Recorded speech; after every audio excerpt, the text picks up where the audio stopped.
Salve, salve, internautas! Está começando o programa Gestão Pública 4.0.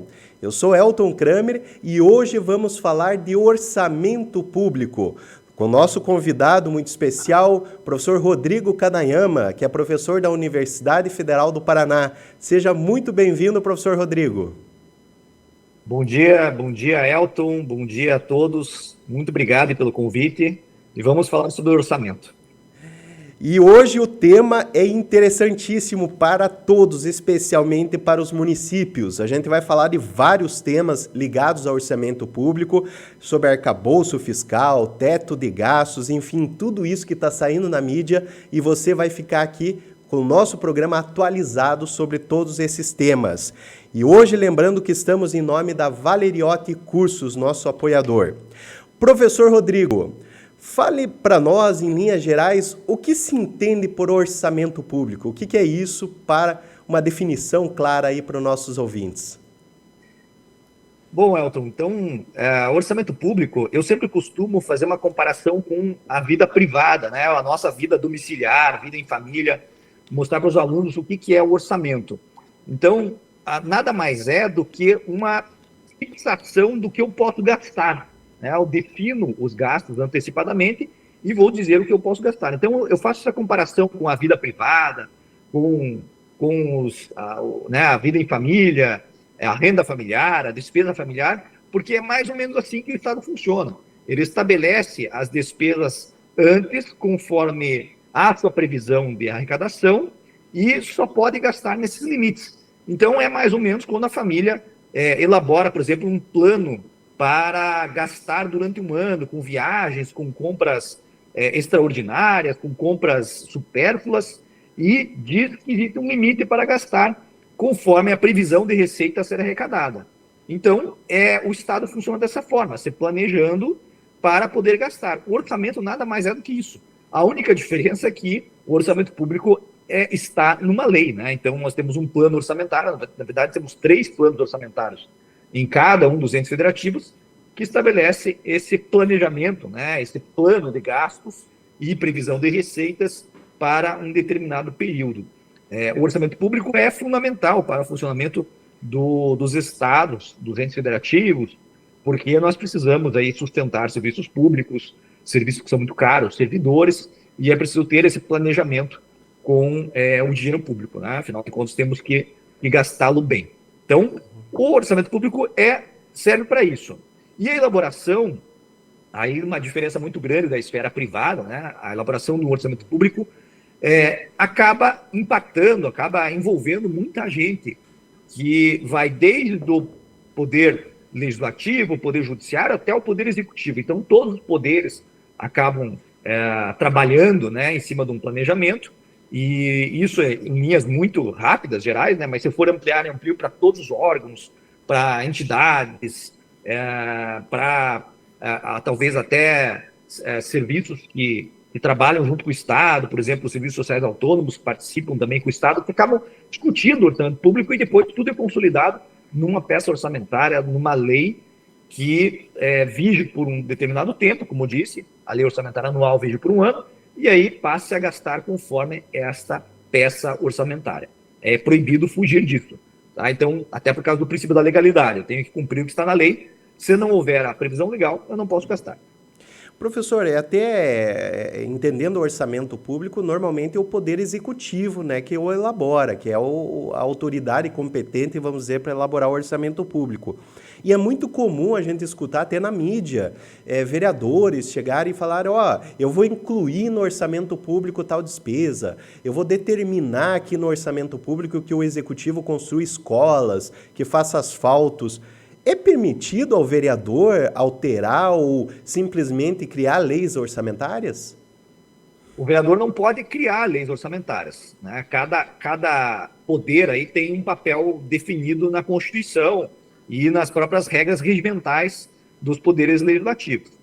O vereador não pode criar uma lei orçamentária. O que ele pode fazer é emendar a lei orçamentária encaminhada pelo Executivo. O Executivo encaminha uma proposta orçamentária que haverá participação de outros órgãos e poderes, entidades, como eu disse, haverá essa participação para montar essa peça orçamentária e depois, no processo legislativo, os vereadores ou os deputados, né, poderão apresentar emendas. E nessas emendas, eles vão ter um valor, né, X para gastar, e eles podem incluir as propostas que agradem mais a sua visão de mundo, né, a sua base eleitoral, os seus eleitores. Então, aí ele fica livre. Então, ele pode realmente utilizar uma parte do dinheiro, que pode até não ser executada, mas normalmente até porque existe uma relação entre o Poder Executivo e o Legislativo, normalmente é saudável.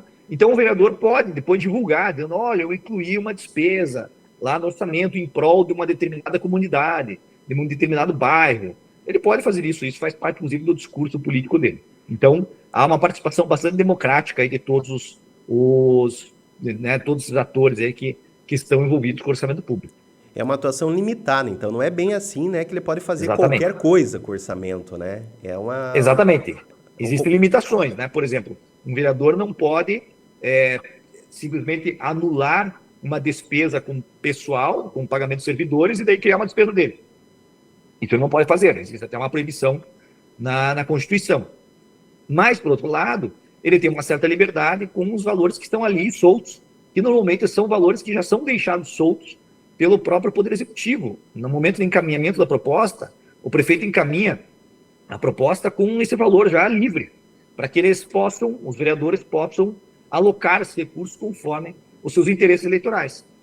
Então, é algo limitado, mas e dentro dessa limitação, ele possui uma liberdade considerável para fazer políticas a seu favor. Entendido. Professor, tem até algumas reclamações de prefeitos, né? Dizem, eu quero fazer uma escola, eu quero contratar médicos, mas a lei de responsabilidade fiscal não me permite. Até me lembra uma passagem naquele livro do professor Carlos Arin Sunfeld, acho que é Fundamentos do Direito Público, né? Ele tem a primeira parte do livro, ele conta uma história, que ele estava dando uma aula, e daí um prefeito levantou e começou a xingar o direito público, né? Esse direito administrativo só me limita, porque eu queria fazer isso, o advogado disse que não poderia, porque o direito administrativo não permite. Queria fazer aquilo, não poderia, porque o direito administrativo limita, né? Afinal de contas, professor, a lei de responsabilidade fiscal é uma vilã para ter políticas públicas eficientes? Olha, no começo, quando veio a LRF, muitos prefeitos diziam que era a vilã, né? Muita limitação, muita proibição, sanções. Hoje todos se adaptaram e se acostumaram à lei, né? Então, eu não creio que a lei de responsabilidade fiscal seja a vilã nessa história. Ela não impede políticas eficientes, pelo contrário, né? Ela tenta proporcionar aí que os prefeitos gastem bem, que eles gastem menos, mas produzam mais resultados. Então, eu vejo como algo muito bom a lei de responsabilidade fiscal, que, felizmente, ao contrário de muitas outras leis, a LRF foi aprimorada durante todo esse período, desde 2001 até hoje, né? Então, ela foi aprimorada. E hoje, a lei de responsabilidade fiscal, depois de mais de 20 anos, ela está bem estabelecida, todos reconhecem a sua importância, há um respeito tanto dos executores das políticas, né, os prefeitos, quanto os órgãos de controle. Então, felizmente, a LRF foi mantida. Mais recentemente, ela sofreu algumas alterações que, na minha opinião, não eram alterações saudáveis para a lei, foram algumas modificações, especialmente durante a pandemia, mas, afora isso, a lei ela permanece em pé, né? Então, felizmente, ela ainda produz resultados. Ao contrário do que se diz, então, ela proporciona mais eficiência na administração. Se o gestor não consegue trabalhar com a LRF, é porque aí o problema não é a lei, o problema é o gestor. Nós temos que encontrar uma outra solução. E a solução, nesse caso, é a eleição, né? São os votos que vão vir mais tarde. Então, é esse filtro que deve ser feito no futuro. Esse aí é a falta de planejamento, muitas vezes, com base na lei, né? Daí não Exatamente. consegue aplicar a própria lei. O professor até comentou, na época da Covid, nós tivemos um regime de exceção em vários campos, né? No campo do direito administrativo, no campo dos municípios, até os famosos lockdowns, né? Que foi muito discutido. E a gente teve também o orçamento de guerra, né? Que foi, eu acho que, a PEC feita e a Lei 13.979. Essas exceções criadas, professor, talvez seria um retrocesso, vai criar alguma mácula para o orçamento público? Houve um excesso de alterações constitucionais e da lei de responsabilidade fiscal, né? Eu creio que muitas normas poderiam ter sido aprovadas apenas transitoriamente, ou seja, para aquele momento, mas aproveitaram o momento para fazer algumas alterações estruturais no sistema orçamentário. Então, o que a pandemia nos deixa é um legado muito ruim quanto às alterações legislativas, né? Eu espero que, no futuro, nós revisemos algumas delas, mas eu creio que isso não vai acontecer. É possível que nós nos adaptemos à nova realidade, né? Ou seja, veio um fato bastante grave e que acabou rompendo com uma linha anterior, né? Uma linha de raciocínio anterior, e agora nós vamos ter que acostumar com a nova realidade, que é essa que está aí agora após a aprovação de várias emendas constitucionais, né? Então, a pandemia trouxe, além de todas as tragédias que nós vivemos, também uma tragédia para as finanças públicas, para as regras que regem as finanças públicas. Não só para as finanças públicas em si, né? Ou seja, se gastou demais durante a pandemia, às vezes de forma responsável, às vezes não. Se nós formos procurar, vamos encontrar muitos problemas durante esse período. Por outro lado, há também a mudança da legislação, que também foi em parte boa e em parte ruim, e essa parte ruim é que nós vamos ter que aprender como que nós vamos resolver, né? Se haverá uma revisão futura dessas normas ou simplesmente nós vamos deixar do jeito que está e interpretar conforme as necessidades. Professor, uma coisa também que é muito indagada, é um dilema que muitas vezes a gente tem no direito tributário que repercute no direito financeiro, é a respeito da planta genérica de valores do IPTU. Porque tem prefeitos aí que enfrentam um dilema porque tem a PGV desatualizada há mais de 10, 15, até 20 anos. Curitiba é uma realidade diferente, né? Que até ficou um tempo desatualizado e atualizaram esse ano, né? Se não me falha a memória, o ano passado ou esse ano, que saiu a atualização. Agora, municípios do interior estão numa situação muito pior, mais grave, que sequer promoveram a atualização nos últimos anos. Isso pode repercutir num crime financeiro ou até numa renúncia de receitas a ser apurada pelo Tribunal de Contas? Essa é uma questão bem interessante e que acaba abarcando outros assuntos também. Me parece que a falta de atualização dolosa, proposital, e que o prefeito quer evitar apenas para fins políticos, pode ser considerado como uma renúncia de receita, né? Vai ter que analisar caso a caso para avaliar se de fato ele está dolosamente ou propositalmente atrasando a revisão para não arrecadar e, obviamente, não causar problemas políticos para ele. Mas não é apenas essa questão da revisão da planta de valores, mas também a própria cobrança dos tributos e da dívida ativa, né, que deveria ser feita de forma, digamos, séria, né, correta, mas nem sempre é feita porque os prefeitos preferem não fazê-la. E isso leva a um cenário de renúncia fiscal também, né? Ou seja, você pode cobrar e não cobra. Por isso que é importante que o prefeito se utilize de outros instrumentos que não apenas a execução fiscal, para também cobrar, como é a cobrança no foro extrajudicial, por exemplo, né? Por meio de protesto. Porque aí há vários mecanismos que o prefeito passa a utilizar para cobrar essa receita. Caso não o faça de forma adequada, me parece sim uma atitude voltada a renunciar à receita que poderia ser cobrada. E, no fundo, embora, obviamente, a pessoa que esteja em dívida com o município, né, ou pague menos tributos, fique feliz, quem acaba sofrendo é a sociedade, né? Então, por quê? Porque a arrecadação vai cair, não será possível prestar alguns serviços de forma adequada, né, de forma eficiente, e o prefeito acaba sendo reeleito ou elege um sucessor baseado apenas num sentimento de felicidade momentânea pela não cobrança dos tributos.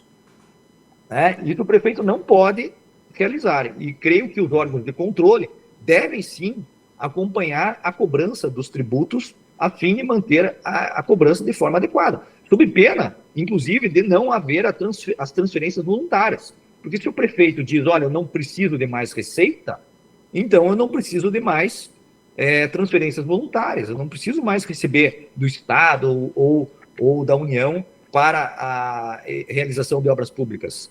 Não precisa. Se não arrecada, é esse sinal que ele vai passar para os órgãos de controle. Então, os órgãos de controle têm que ficar debruçados, né, nessas ações, nessas atitudes, nessas omissões dos prefeitos, a fim de exigir que se faça a cobrança do tributo adequadamente. Ele pode até fazer a revisão da planta de valores e dizer assim, olha, realmente não precisa, a planta genérica de valores está adequada, foi feita uma revisão, ela está de acordo com o que era, não vamos mexer nada. Foi feita a revisão, porque não se fala atualização necessariamente, se fala, nesse caso, uma revisão. Olha, não precisa necessariamente mudar, mas foi feito o trabalho, né? Agora, o que não pode fazer é não fazer nada, né? Aí ele realmente não pode se omitir, alguma coisa deve ser realizada. Então, o prefeito tem obrigação de arrecadar aquilo que lhe é possível dentro das suas competências constitucionais, sob pena de causar um problema para o futuro para outros prefeitos que vierem depois dele, inclusive. Até uma mudança, professor, do posicionamento, que eu acho que é uma mudança boa, do Tribunal de Contas do Estado do Paraná. E eu acredito que seja até uma tendência dos outros tribunais de contas, que é olhar não só a despesa, porque por muitos anos a gente viu os tribunais de contas só olhando e voltando os holofotes para a licitação, para o gasto, para a contratação, para o concurso, e esquecia da receita pública, que é uma parte importante. Sem dinheiro, o município, o Estado não tem como gastar. E eu vi assim, uma tendência, de um tempo para cá, desse controle da receita pública. Até a gente tem feito eventos ali junto com o Tribunal de Contas para passar para os municípios o que o Estado está fazendo. Então, experiências do Estado do Paraná, com protestos CDAs, a questão de desistência de execuções fiscais que não são exitosas, tal. A gente tem passado isso para o município como uma alternativa para melhorar a arrecadação. Porque, no final das contas, o que a gente precisa? De dinheiro no caixa para poder investir em políticas públicas. Então, eu vejo uma tendência também no Tribunal de Contas nesse sentido. Agora, eu vejo também uma dificuldade, muitas vezes, de a gente punir o mau gestor. Eu não sei até a opinião do professor quanto a lei de improbidade administrativa, ela pega improbidade, ela não pega má gestão. Mas não seria o caso de ter mecanismos até civis e criminais para punir o mau gestor? Porque, claro, a gente pensa o voto. O voto seria uma forma de você escolher o melhor. Mas, infelizmente, muitas vezes a gente não escolhe o melhor, a gente escolhe o mais popular. Não precisaria do direito agir nesse caso, professor? Qual a sua opinião sobre a má gestão? O que a gente poderia fazer além da questão do voto? Na minha opinião, o direito não abarca necessariamente esses casos. Eu creio que aí nós temos uma necessária punição política. Isso pode ser feito pela Câmara Municipal. Né? Eu não acredito que seja possível prever a condenação, tanto no âmbito criminal ou de improbidade, por má gestão. Porque é uma questão política, é difícil de avaliar o que é má gestão, né? E a má gestão, às vezes, pode incluir escolhas que o prefeito faz e que depois ele descobre que não era a escolha correta. Ele pode ter feito isso com sinceridade e sofrer uma represália no futuro. Então, na minha opinião, o ideal seria que a Câmara Municipal exercesse esse papel e a população efetivamente ficasse em cima, cobrando, né, do prefeito, pressionasse os vereadores, porque é óbvio que a busca do agente público é ser eleito, né? É para isso que ele está lá. E ele tenta, no futuro, buscar novas eleições. Eu não vejo nenhum problema nisso. Isso faz parte da atividade política, que é, de fato, uma profissão. Não é apenas uma atividade paralela de uma atividade profissional. A atividade política é uma profissão. E o prefeito, o vereador, estarão lá para representar, talvez, por muitos e muitos anos, as pessoas que moram nessa cidade. Então, se eles querem ter uma carreira política, então eles devem trazer resultados. Não trazem resultados, vão ter aí um efeito direto ali perante a Câmara, né? No caso, o prefeito pode sofrer até um impeachment, ou sofrer um outro tipo de processo interno na Câmara, né? Por exemplo, convocam ele para se manifestar sobre algo, se houver a previsão na lei orgânica sobre isso, né? Ou então, mais tarde, nas eleições, né? Faz-se um movimento contra o prefeito em razão da baixa qualidade da sua gestão. Mas a percepção das pessoas, né, Elton, ela é muito volúvel, né? Então, as pessoas elas mudam de uma hora para outra sobre diversos assuntos, mudam de opinião. E aqui não é diferente, né? As pessoas elas vão mudar de opinião a toda hora, conforme a atuação do prefeito. Então é interessante, porque me parece que entra muito no jogo político, né, nessa hora, né? O que importa é o resultado que o prefeito vai ter nas eleições, né? Então ele vai se mover. Até a questão da renúncia tributária também tem a ver com isso. Ele também vai se mover. Muito criticável, né? Isso até um episódio que eu estava dando um curso numa cidade no interior e eu estava num hotel que estava acontecendo um comício, uma espécie de comício. Hoje é proibido comício, né? Mas o pessoal com aquelas bandeiradas, né? Que eles começam a pintar vidro de carro e tal, né? E tava um barulhão danado. E eu já tava com uma dor de cabeça ali, já tava meio irritado. Desci, né? Tava indo tomar café. Aí veio a pessoa e me deu um panfleto do político tal, né? Ó, vota esse aqui é gente boa, tal, tal, tal. Aí ele foi me entregar até depois até eu vi que foi um pouco ríspido. Eu falei, não, eu não quero prefeito gente boa, eu quero gestor público. A pessoa olhou para mim, o quê? Ou seja, não se entende mais a pessoa que você vai votar como gestor público, né? Que seria o termo correto. Mas como uma pessoa que é gente boa, a pessoa que toma chimarrão na tua casa, a pessoa que bate nas tuas costas, tal, né? Eu acho que tem um problema cultural no momento da escolha, né, do agente político. A gente não escolhe porque ele vai administrar bem, embora ele seja antipático. É porque a pessoa realmente tem um feeling pessoal, né? Um poder carismático, como diria Weber, né? Então, é uma distorção cultural, né, professor, que a gente muitas vezes tem na hora do voto. Isso não vai mudar, né? O voto é movido dessa forma também. Então, às vezes, as pessoas elas votam por vários motivos, né? Cada um vota no candidato por um motivo. Às vezes é mera ordenação de preferências, eu não gosto do candidato A, então eu voto no B, porque eu desgosto menos do B e desgosto mais do A, então por isso que daí eu ordeno as preferências e aí eu voto dessa forma, né? Ou às vezes eu posso simplesmente querer que ele invista num parque público e aí faça aquela obra, então aquilo que move o meu voto, então as pessoas elas votam de formas diferentes, então não tem como avaliar assim como, né, o universo de votantes como que eles se comportam, isso é muito volúvel, né? Às vezes o problema não é a política, é o exercício da política muitas vezes que é feito pelo próprio ser humano, né?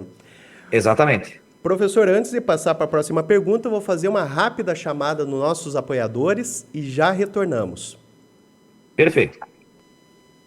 Gostaríamos de agradecer a Damásio Unidade Umuarama, na pessoa do meu amigo Rubens, que está aí garantindo um desconto especial para todos os nossos ouvintes e internautas. Você que está nos vendo, nos ouvindo, tira o print da tela, comprova que você está assistindo, ouvindo nosso podcast e envia para o WhatsApp 44998005026.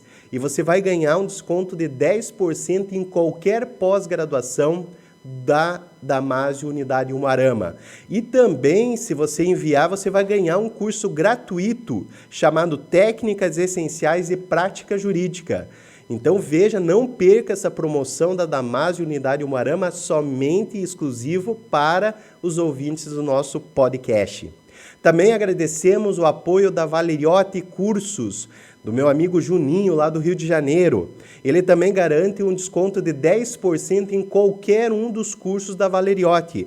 Basta você acionar ele pelo WhatsApp 22 9972 86850 ou através do Instagram, @Valeriotti Cursos. Lá você pode acompanhar toda a agenda de cursos da Valeriotti.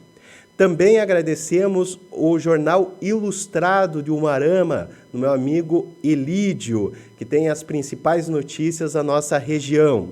Agradecemos também a Giprev Consultoria Global, que tem aí softwares, tem serviços de georreferenciamento, todos direcionados para a sua prefeitura. Agradecemos também a Excelência Educação, que tem cursos e também garante um desconto de 20% em qualquer um dos cursos do Excelência Educação. Basta você utilizar o cupom desconto Gestão Pública 4.0, que é direcionado exclusivamente para os ouvintes do nosso podcast. E por fim, também agradecemos o apoio cultural da APEP, Associação dos Procuradores do Estado do Paraná. Agradecemos todos os nossos apoiadores, que sem os quais esse programa não existiria. Muito obrigado a todos vocês. Professor, voltando aqui, uma pergunta interessante que tem muitos livros, tem na doutrina, é incentivado, inclusive nas leis orçamentárias, leis financeiras, é a respeito do orçamento participativo. Ele foi muito divulgado lá até a partir do exemplo de Porto Alegre, que eu me lembro que era no tempo que eu estava na graduação, ainda ouvia muito falar dessa experiência de Porto Alegre. E hoje, na sua opinião, ainda devemos insistir no orçamento participativo? Ele funciona? Ou se não funciona, um dia funcionará? Olha, o orçamento participativo realmente surgiu, né, especialmente com o Estatuto da Cidade, no início dos anos 2000, e muitos municípios fizeram audiências, ainda fazem, né, porque é uma condição para aprovação, mas o que a prática mostra é que, de fato, a participação ela não é dialógica, né? A participação normalmente é apenas como ouvintes. Também, primeiro, a gente tem que saber se as pessoas querem participar, né? Tem mais essa questão. Mas, supondo que elas queiram participar, qual é o limite de participação? Porque há decisões que não devem ser tomadas pelo público. Há outras que podem ter influência do público, né? Então, nem toda decisão pode ser realizada pela audiência pública. É importante que se faça audiência pública para, principalmente, que o prefeito preste contas do seu trabalho e do trabalho futuro, né? Então, vou incluir isso, não vou incluir aquilo no orçamento, por essas razões. Então, é importante para isso, sim. Inclusive, seria importante que houvesse a audiência pública após a aprovação do orçamento também, para que o prefeito preste contas do que foi aprovado. Isso seria algo bom. A construção, que era algo que Porto Alegre usou, né, que era uma construção de baixo para cima, com algumas propostas, ela funciona em parte, né, mas não resolve absolutamente a questão da participação nem da eficiência das políticas públicas. Ela pode apenas servir como um espelho da demanda que vem da população, mas não necessariamente vai se resolver a eficiência da política pública, porque a política pública ela depende de vários fatores, né? Então, por exemplo, eu posso definir rotas de ônibus, não apenas se a pessoa pretende que se construa um ponto de ônibus perto da sua casa ou do lado da sua casa. Existe todo um cálculo, todo um estudo que se faz para determinar os espaços, os locais que os ônibus devem passar. Então, não é tão simples assim a audiência pública, como simplesmente discutir. Muitas vezes, a audiência pública é usada apenas para desonerar a obrigação do prefeito de tomar decisões, né? E, por outro lado, pode ser até bom, né? Por exemplo, preferem um parque com, sei lá, academia ao ar livre ou com brinquedos infantis. É uma questão política ali que faz parte da escolha, cada um escolhe o que mais lhe aprouver.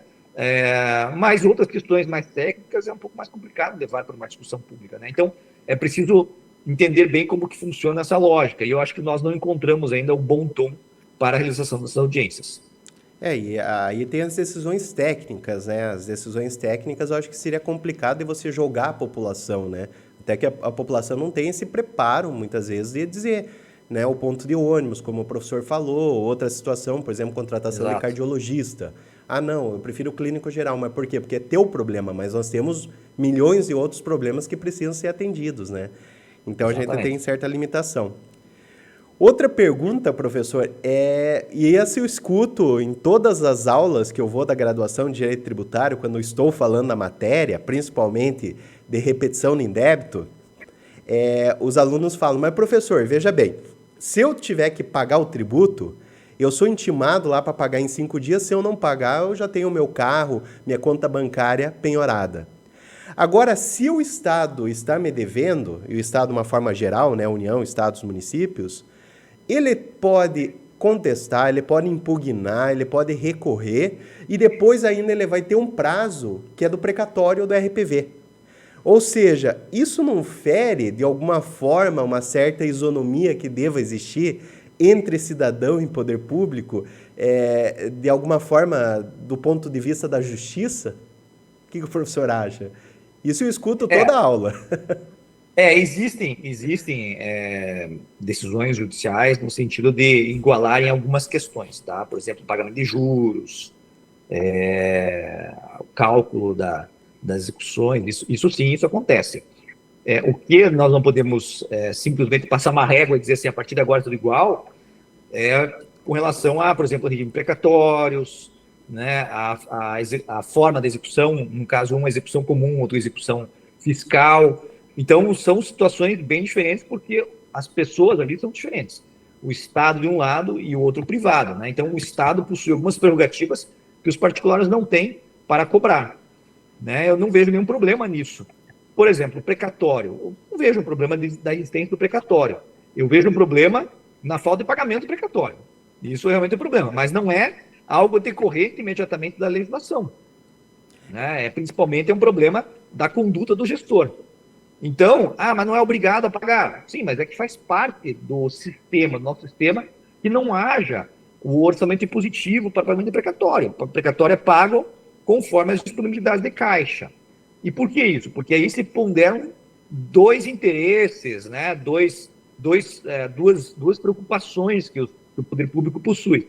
Ele vai pagar primeiro o credor ou prefere pagar primeiro os serviços públicos? Obviamente, ele vai pagar os serviços públicos. É uma escolha política que foi feita na gestão, na criação da Constituição Federal. Então, são escolhas que foram feitas. E aqui parece que o Estado realmente não pode estar no mesmo patamar do particular na cobrança de dívidas. Deve haver uma diferença, porque o Estado tem que ter mais instrumentos para fazer isso. Até porque nós não estamos falando de dívida comum, né? A dívida tributária. A dívida tributária tem sanções se você não paga, né? Então você tem uma obrigação de pagar e não paga. Que é diferente do Estado me dever. O Estado não tem sanção se ele ficar me devendo. Ele vai ter uma sanção civil. Eu vou esperar o precatório, vai demorar anos, talvez décadas para receber. Mas o Estado, quando vai cobrar algo, é diferente. Ele cobra porque há uma lei que determina a compulsoriedade e existem sanções pelo não pagamento. Então, ele pode, inclusive, levar para outras esferas para impor o pagamento para a pessoa. Então, o Estado e o particular não estão no mesmo patamar e, na minha opinião, não devem estar no mesmo patamar no que toca às cobranças, tanto de tributos quanto de dívidas outras, no caso, a responsabilidade extracontratual do Estado. Senão as coisas realmente não funcionariam. E olha que eu sou advogado privado, né? Não defendo a fazenda pública. Eu preciso dos precatórios para poder viver, do pagamento dos precatórios. Mas, de todo modo, eu entendo que o sistema é bom. O problema não é o sistema como ele foi rascunhado na lei. O problema é o que os governantes fizeram dele, né? Aí que nós temos que rever. É a execução, né, da própria lei. E nós, professores, que somos advogados públicos, somos chamados advogados do diabo. A gente defende o Estado pretor, né, que eles chamam. E eu acho que o Estado tem que ser bem defendido. O Estado tem um corpo, como o caso dos procuradores do Estado, né? O Estado tem um corpo muito competente e deve ser bem defendido, porque ali está o dinheiro de todo mundo. Está o meu, o seu, né? De todas as pessoas. Então, é preciso que o Estado seja bem defendido. E é importante, né, essa defesa, porque o Estado muitas vezes tem que abarcar situações que o privado não vai. Então, por exemplo, a pandemia deixou isso muito evidente, né? O Estado, independente do privado, se trouxesse vacinas ou não, a gente teve que garantir. É saúde pública, né? E graças a Deus nós temos aí, o SUS, seja criticável ou não, funciona em alguns casos ou não, mas nesse caso funcionou, né? E a gente tem que também elogiar quando a gente tem essas situações aí que garantem a vida humana, né? Professor, a respeito desse piso de professores, de enfermeiros que se discute muito na mídia, municípios reclamando que não tem condição orçamentária de garantir, estados também muitas vezes reclamando dessa situação. Como que funciona esse piso desse tipo de profissionais? É uma definição do governo federal e é obrigatório para municípios e estados? Há discussões recentes sobre o piso dos professores especificamente, né? Porque haveria aí a falta de uma legislação própria que previsse o piso no âmbito federal. Então, muitos municípios até recorreram ao judiciário para rever, né, a obrigação de pagar o piso. Veja, é interessante porque nós vivemos uma federação, mas muitas coisas nós temos de estados unitários, né? Ou seja, a definição da união do mínimo que eu devo pagar para alguns profissionais. E não importa em qual município nós vivemos. Pode ser um município cuja a renda ou o PIB seja extremamente baixo e municípios em que seja extremamente alto, o piso vai ser semelhante ou talvez idêntico para todos esses entes. Isso impõe alguns desafios para os municípios, porque no município em que um professor ganha X, esse X pode ser insuficiente em outro município, ou muito suficiente, ultrapassa até o que ele precisa em outro município. Então é muito difícil, nós vivemos numa federação que é muito extensa, com talvez temperos de estados unitários, nesse caso a União acaba dominando muitas discussões, e a imposição de obrigações para todos os entes federativos, independentemente de quanto eles arrecadam ou de quanto dinheiro vem de outros entes federativos por meio de transferências. Então, é isso que é muito difícil de encontrar no Brasil hoje. Nós temos uma federação muito extensa, com realidades extremamente diferentes, e que se torna um desafio a mais para os prefeitos lidarem, né? Eles têm que não apenas lidar com os problemas locais, mas têm que lidar também com essas questões nacionais que acabam impactando. Então, hoje realmente é muito difícil. Agora, se vai haver um pagamento ou não, eu acho que alguns vão e outros não, né? Só que também não podemos esquecer que ano que vem tem eleição, né, para prefeito. Isso vai pesar na decisão do prefeito também. Não pagar o piso dos professores, com certeza, acarretará alguma consequência eleitoral ano que vem. Vira um argumento político, né? Hã? Vira uma carta política aí. Ah, sim, se conceder, está bem. Se não conceder, não está muito bem, né? Aí nós teremos uma consequência daí. Vai ser um desafio orçamentário, realmente. É um desafio. E falando de limite de pessoal, né? Porque isso aí é gasto de pessoal dentro do poder público, muito se discute sobre a revisão do vencimento dos servidores públicos, né? Fica o sindicato puxando de um lado, o TCE puxando do outro, dizendo que tem limite de pessoal, e fica muitas vezes o poder público ali naquela escolha. Será que é concedo? Teve essa etapa da pandemia que foi um bom argumento, dizendo o meu gasto aumentou, minha arrecadação diminuiu, e houve um certo congelamento, né, de revisão dos servidores públicos. É um direito constitucional essa revisão, professor? É possível, por exemplo, ter uma judicialização? Qual é o posicionamento que existe hoje predominante? Vamos lá. Tem situações bastante diferentes, né? Vamos supor que não exista nenhuma legislação que preveja um reajuste. Aí nós temos uma situação. Se houver uma legislação, existe uma outra situação. E tem também a situação da Constituição que prevê a revisão geral anual, né? Então, o termo que a Constituição usa é revisão geral anual. Ela não fala em reajuste, né? Então, a revisão geral anual não é necessariamente reajuste. É uma revisão. O ente federativo, especialmente o município, ele pode fazer a revisão, verificar que está condizente, por exemplo, com o custo de vida local e avaliar que não seria o caso de fazer a revisão. Tá? Então, a Constituição ela não fala em reajuste, ela fala em revisão geral anual, né? E o Supremo tem entendimentos também sobre essa diferença terminológica, e a revisão geral anual e o reajuste. Então, essa é uma situação. A Constituição não determina o reajuste. Porém, se é um direito constitucional, sim, é o direito constitucional dos servidores de ter a revisão geral anual. Como eu disse, não é o reajuste anual, é a revisão. Então, o prefeito não necessariamente precisa seguir os índices de inflação, etc. Isso é até verdade para vários servidores. Eu sou servidor público também, federal, nem sempre eu tenho reposição da inflação, né? E sofro com isso, claro, ninguém fica feliz. Mas é a realidade, né? Então, é o que pode pagar. Então, parece que a revisão não se confunde com o reajuste.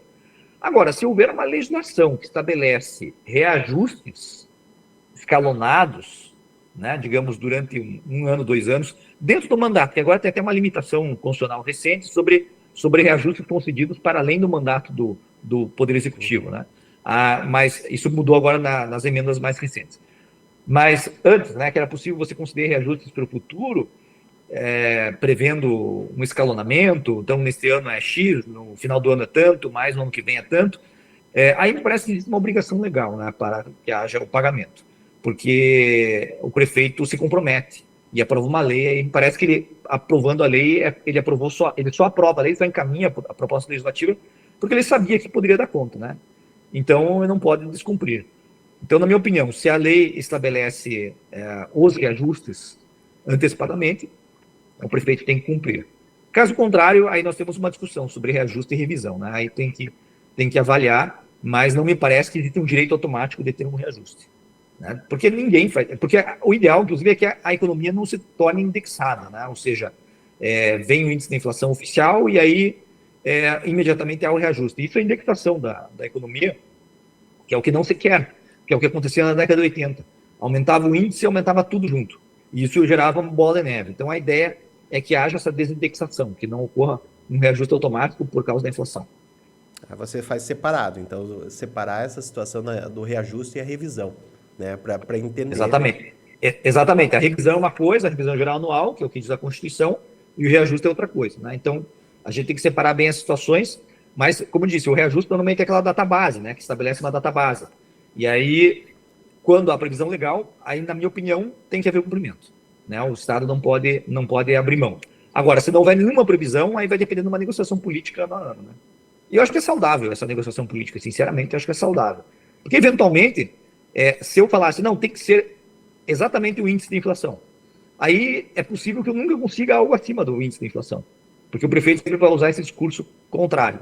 Então, é bom que fique mais nas mãos do sindicato, das associações, para que se negocie com o prefeito, né? Ah, ok.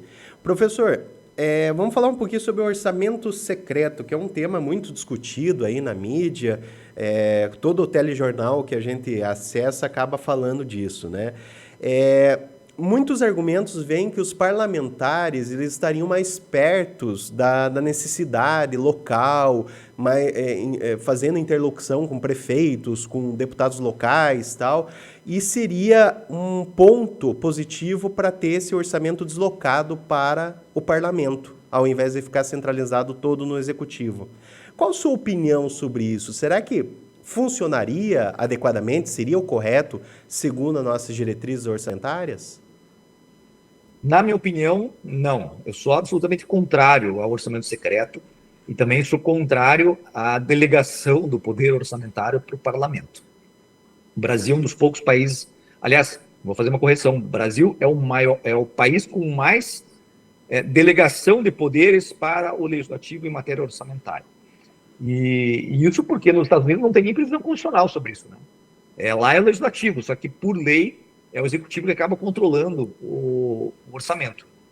Então, no Brasil, por uma conjuntura política, né, acabou se entregando o poder na mão do legislativo. Eu sou absolutamente contrário. O uso do dinheiro público pelo legislativo acaba pulverizando, sem qualquer sistematização, a aplicação do dinheiro público. Então, o ideal é que realmente as decisões macro fiquem na mão do executivo e algumas pontuais, como é o caso das emendas parlamentares, que hoje já existem, aí sim fiquem na mão dos parlamentares. Não é o ideal que se transfira, como aconteceu no orçamento secreto, poder para o relator do orçamento, para os parlamentares individualmente. Eu não vejo como algo saudável para a nossa democracia, inclusive, porque o presidente fica muito sujeito às intempéries políticas. Ou seja, ele pode até sofrer um processo de impeachment caso ele não vier a agradar sua base, né, eleitoral, sua base parlamentar. Então, me parece muito sintomático do que hoje nós vivemos e também algo que atrapalha a democracia. Eu sou absolutamente contrário ao orçamento secreto e à forma de distribuição de recursos como ocorreu durante o orçamento secreto. Isso tem que pode cair na barganha, né, política, né, professor? Não, a barganha não é o problema. A barganha sempre existiu. né? Ela sempre existiu e vai continuar existindo, sobretudo num país com muitos partidos.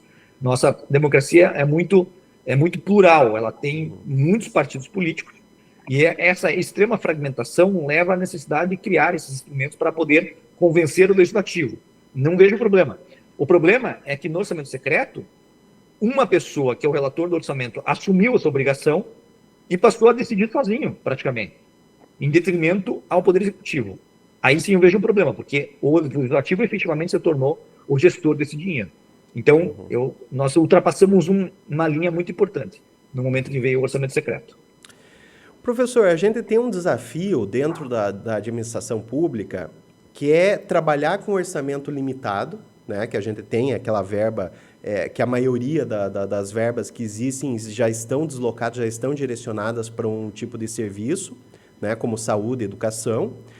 E nós temos aí uma inflexibilidade, muitas vezes, que o direito público coloca, que é natural, né? Você vai fazer uma compra, você tem que fazer pelo procedimento de licitação, você tem um formalismo para ser seguido. E, por outro lado, nós temos um dever de eficiência. Existe alguma técnica ou algumas técnicas que o professor pode sugerir para que os poderes públicos, especialmente os municipais, possam seguir para mediar, para ultrapassar esse obstáculo da ineficiência e, obedecendo às leis orçamentárias, cumprirem com a sua finalidade constitucional? Eu tenho. E até o Tribunal de Contas do Estado também está se alinhando para isso, né? Ou seja, buscar resultados em vez de simplesmente fazer uma análise contábil. Porque o papel do Tribunal de Contas parece que é analisar não apenas as contas contabilmente analisadas, mas também o resultado das políticas públicas. Então, o que me parece interessante que os municípios passem a fazer? Que estabeleçam metas reais e claras no plano plurianual e na lei de diretrizes orçamentárias. E essas duas leis vão servir de parâmetro para o controle da eficiência da administração pública, se alcançaram os resultados. Então, é muito importante que essas duas leis sejam utilizadas de forma responsável e sejam divulgadas, talvez por meio de checklists bem simples para a população poder acompanhar. Né? Então, se eu prevejo no plano plurianual que eu vou fazer A, B, C, D, a população tem o direito de saber isso, ela deve ter um documento facilitado que permita uma rápida compreensão, que ela possa, inclusive, fazer um checklist do que foi feito. Né? Então, isso é muito importante. Agora, algo que pode ir um pouco além até. Eu posso estabelecer, por exemplo, uma meta de educação. Não apenas obras públicas, que isso é mais visível, mas uma meta de educação. Quantas crianças foram educadas? Qual foi o resultado da educação mediante a aplicação de testes, por exemplo? Né? Se realmente a educação surtiu efeito. Quantas crianças abandonaram a escola? Isso pode estar nas leis orçamentárias, na LDO, e depois isso pode servir como um checklist para a população. Eu sou um grande defensor desse método. É uma variação do performance budget, do orçamento de desempenho. Né? O performance budget é bem diferente porque ele estabelece as despesas pelo fim que se busca. Mas, nesse caso, eu proponho um pouco diferente, que se estabeleçam apenas metas muito claras e detalhadas para que a população possa acompanhar. Inclusive, como eu disse, fazendo um checklist. Seria uma grande iniciativa, que a população possa acompanhar por meio desse checklist para dizer, olha, o que foi feito e o que não foi feito. Ah, não atendemos tantas crianças, por que não atenderam? Não é uma obrigação, não vai acarretar necessariamente uma condenação política ou jurídica do gestor público, mas, por outro lado, vai abrir uma discussão muito importante na comunidade. Então, é importante que haja esse tipo de acompanhamento. E a imprensa, né? A imprensa tem que ter acesso às informações. Porque eu não fico acompanhando, mesmo eu, professor de Direito Financeiro, não acompanho diariamente as leis orçamentárias. Eu não leio com detalhes o PPA de 1.000 e tantas páginas. Mas eu quero ter um trabalho da imprensa que me diga, de forma simples, o que está lá. Então, a imprensa local também se torna importante. Então, é importante pensar em soluções que possam trazer benefícios, sem necessariamente uma punição criminal ou algo voltado para a improbidade. Nós temos que buscar um resultado positivo com menos sanções. Olhar para os resultados, não é, professor? Não olhar Exatamente. só a forma, não basta fazer a licitação. Tem que fazer a licitação Exato. para cumprir um objetivo. E qual seria Exatamente. o objetivo? Né? Exatamente. Professor, chegamos à última pergunta. Foi ótimo aí a nossa entrevista. Claro que a gente tinha aí temas para a gente discutir o resto do dia, mas eu queria fazer essa última pergunta aqui para o professor, que é a respeito da legislação. Hoje, buscamos o equilíbrio orçamentário, né? Buscamos também a eficiência administrativa. Pela legislação que a gente possui hoje, como que o professor avalia? É uma boa legislação ou nós precisaríamos mudar, talvez, para alcançar essa eficiência de uma forma mais rápida, de uma forma mais que atenda melhor o interesse público? Olha, eu avalio como uma boa legislação, embora a legislação não corrija todos os defeitos, né? Mas a legislação que nós temos à mão é boa. E o que me parece muito positivo é que, pelo menos no Paraná, os órgãos de controle, aqui especialmente o Tribunal de Contas, vem refletindo sobre novas formas de controle, acompanhamento em tempo real, definição de metas, aumento da arrecadação. Eu acho que nós estamos vivendo um momento de renovação e creio que teremos boas novidades no futuro. Então, não precisamos necessariamente mudar a legislação. Nós precisamos que tanto os gestores quanto os órgãos de controle mudem a forma de pensar. E, felizmente, pelo que eu acompanho, como você disse, até a questão da receita, né, eu participei de algumas discussões perante o Tribunal de Contas também, eu creio que será uma grande vitória se conseguirmos mudar a cabeça dos gestores dos órgãos de controle. Professor, fico muito satisfeito aí de ter participado contigo dessa entrevista, né, desse bate-papo.